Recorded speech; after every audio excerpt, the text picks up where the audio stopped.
So the Russian parliament has voted to recognize the independence of the People's Republics of Donetsk and Luhansk. They also voted to give Putin huge leeway to deploy troops to these places.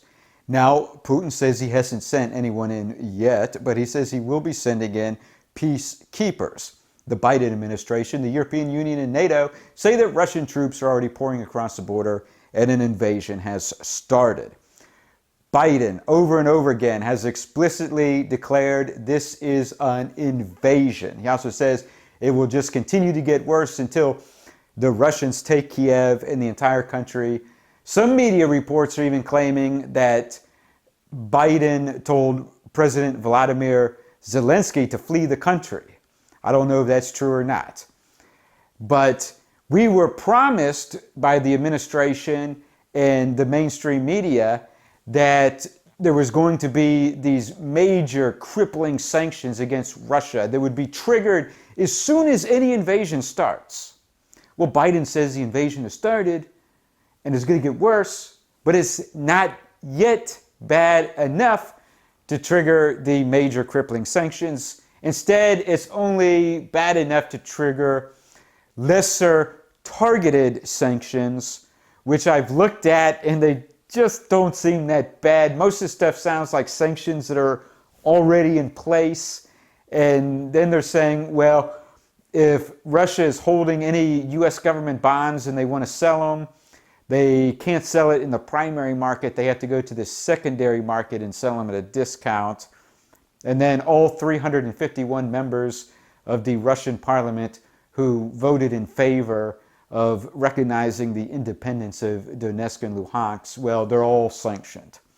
And for probably 95% of them, that means absolutely nothing. But here's what Biden is doing. He's unleashed the forces of mimetic warfare. So this morning there was a huge stir on Twitter, an official Twitter account of his administration, the United States Embassy in Ukraine, tweeted out an anti-Russian meme. Now, you might think, well, U.S. Embassy in Ukraine, that's just a minor Twitter account for the administration, but the whole world is looking at that account right now. Media outlets, reporters worldwide are monitoring that account. And so they knew it would get huge play. This was very calculated. And so on this given day, the Twitter account for the U.S. Embassy in Ukraine is a major Twitter account of the administration because of all the attention that's on it. Now, there's a lot of things wrong with this meme. I don't want to get into it too much. I'll let you guys fight it out in the comments section over the history of Kiev and Novgorod and Moscow and the Mongol invasion and Catherine the Great and all that. But let me put it this way.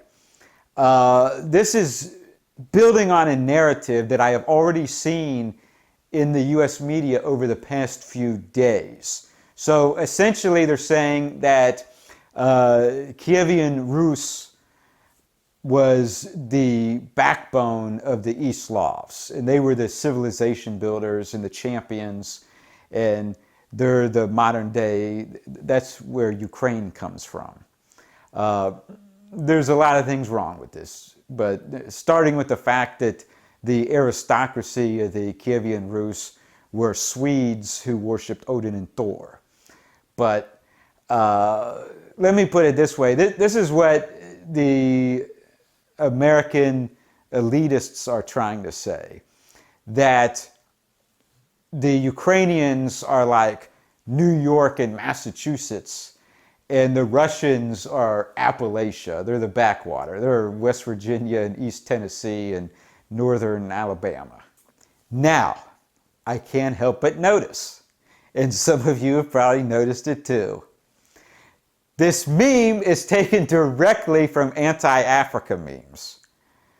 Now, since Biden was elected, his whole administration has done nothing but lecture America on how racist and hateful we are, and how everything we do and say and have and know is all rooted in racism.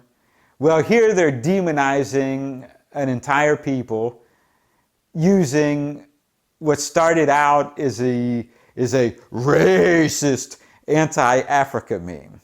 So if I was to take this same meme and I replaced Moscow with any city in sub-Saharan Africa and posted that on Twitter, I would be called racist. And Twitter might even suspend me or delete my account for hate speech. Now, the American media is constantly telling us the reason Putin is so bad is because he arrests journalists and doesn't have freedom of speech.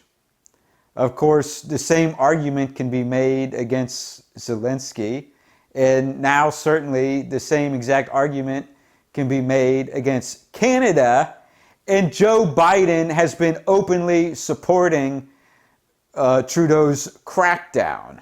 So Trudeau says anyone protesting is a white supremacist who stands with the swastika, who is an insurrectionist.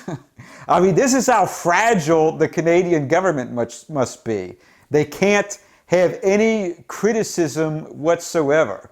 And so you may have seen the footage from Ottawa where the police are brutalizing protesters.